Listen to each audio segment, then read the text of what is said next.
Assalomu alaykum hammaga. Men Salom Salohiddin.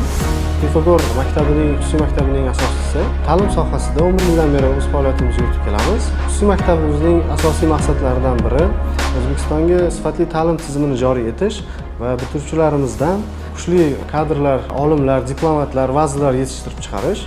Eng asosiysi har bir bolaning iqtidorini kashf etish va kelajakka ishonch bilan shaxdam qadam qo'yishga yordam berishdir.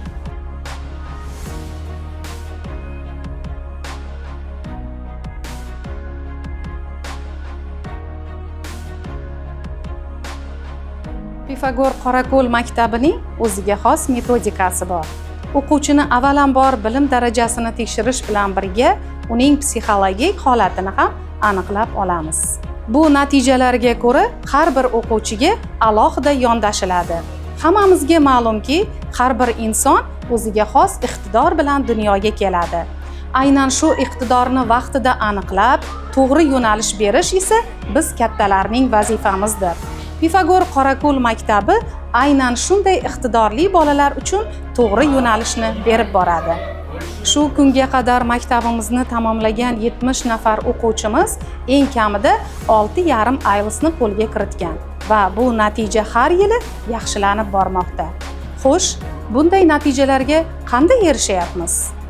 Biz har bir o'quvchining imkoniyat va ehtiyojini inobatga olib ishlaymiz. Aynan shunday alohida yondashuv ularning yuksak natijalarga erishishida muhim rol o'ynaydi.